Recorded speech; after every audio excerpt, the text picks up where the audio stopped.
Life in North Korea is meticulously orchestrated by the state. Every aspect of daily existence is controlled, from the moment one wakes up to the time they go to bed. The government's influence permeates every corner of life, leaving little room for personal freedom or expression. From dawn till dusk, citizens follow a rigid routine, their lives dictated by the dictates of the Workers' Party of Korea. The day begins with mandatory morning exercises, followed by a state-approved breakfast.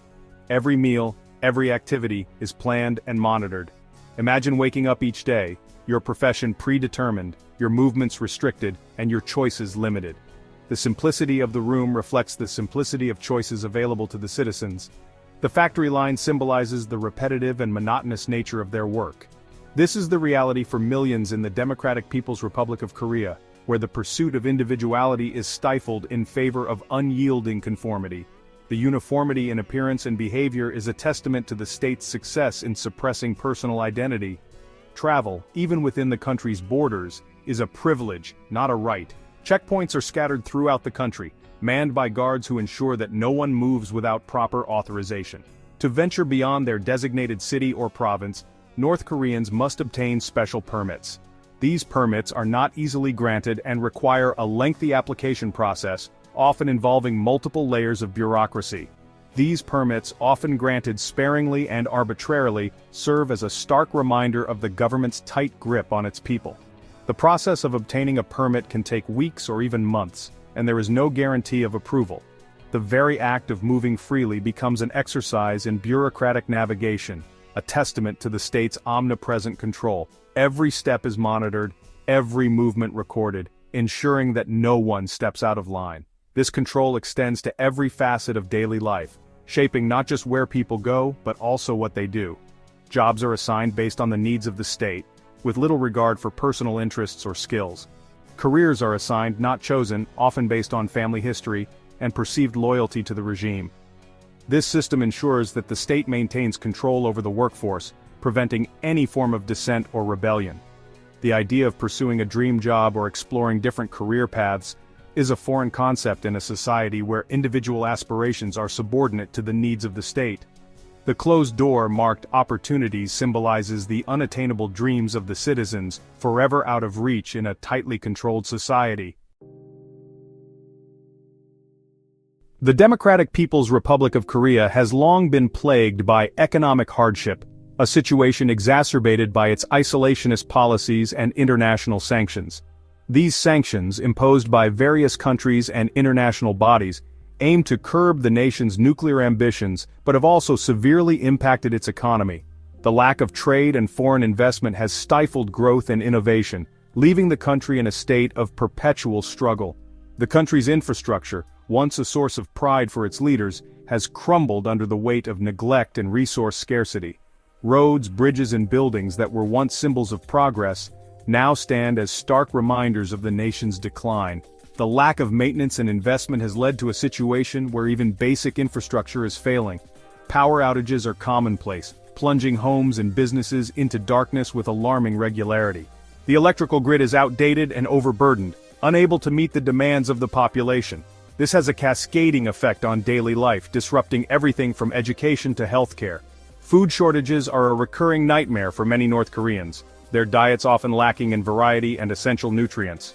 The combination of poor agricultural practices, natural disasters, and economic sanctions has led to a situation where food security is a constant concern.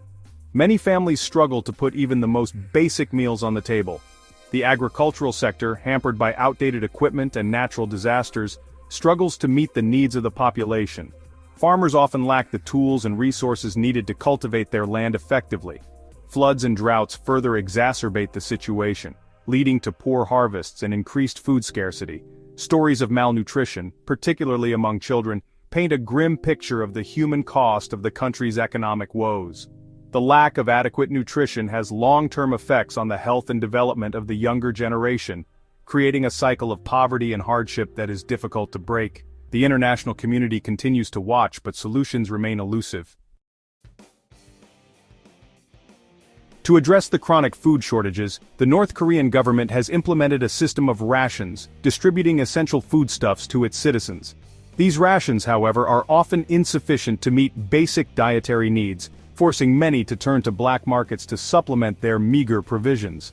The quality of life in North Korea stands in stark contrast to that of its southern neighbor. While South Korea boasts a thriving economy and modern amenities, North Korea grapples with poverty and deprivation.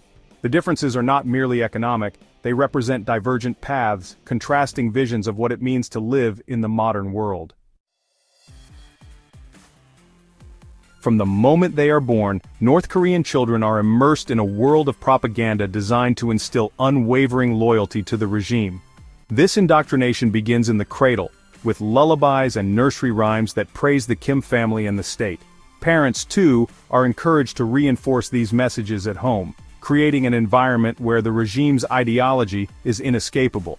The education system, tightly controlled by the state, serves as an instrument of indoctrination, shaping young minds to revere the country's leaders and embrace the principles of Juche, North Korea's official state ideology.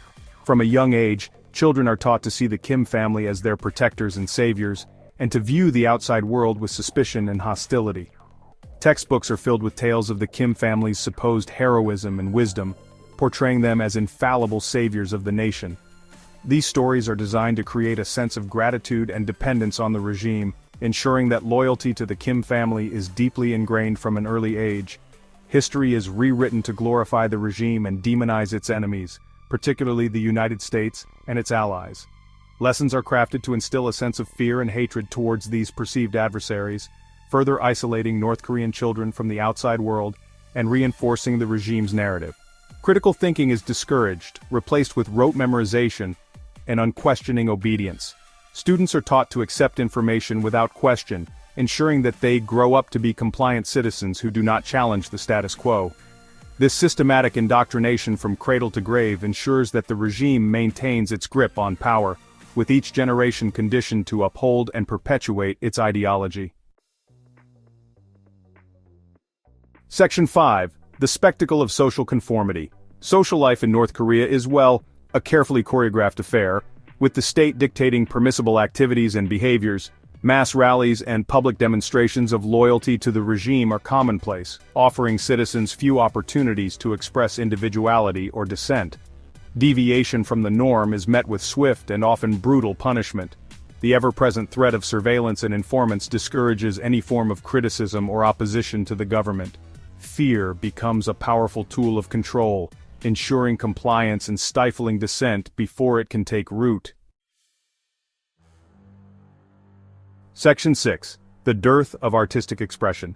The arts in North Korea, far from being a realm of free expression, are tightly controlled by the state and used as a tool for propaganda. Paintings, sculptures, music and literature all serve to glorify the regime and promote its ideology. Independent artistic expression is virtually non-existent. Artists who dare to stray from the approved narrative risk imprisonment or worse. The result is a cultural landscape devoid of creativity and originality, a testament to the stifling effects of censorship and control. Section 7. A nation cut off. The consequences of isolation. North Korea's pursuit of nuclear weapons and its abysmal human rights record have made it a pariah on the world stage. The international community, alarmed by the regime's belligerence and its disregard for international norms, has imposed sanctions in an effort to curb its nuclear ambitions. These sanctions, while intended to pressure the regime into changing its behavior, have had a devastating impact on the lives of ordinary North Koreans. The country's already fragile economy has been crippled, exacerbating existing shortages and deepening the suffering of its people. Section 8. The weight of global sanctions. The weight of international sanctions hangs heavy over North Korea, impacting nearly every aspect of daily life. Access to essential goods and technologies is severely restricted, hindering economic development and perpetuating the cycle of poverty. The sanctions have also limited North Korea's ability to engage in international trade, further isolating the country and depriving it of much-needed foreign currency. This isolation has made it difficult for North Korea to acquire the resources and expertise it needs to improve its infrastructure and provide for its people. Section 9. A Glimmer of Hope. Despite the bleak realities of life in North Korea, glimmers of hope occasionally emerge. Defectors who have risked their lives to escape the country provide invaluable insights into its inner workings and the plight of its people. Their stories, often harrowing tales of survival and resilience, offer a glimpse into the human cost of the regime's policies. The international community continues to grapple with the challenge of how to engage with North Korea and encourage positive change. While the path forward remains uncertain, the hope for a brighter future for the people of North Korea endures.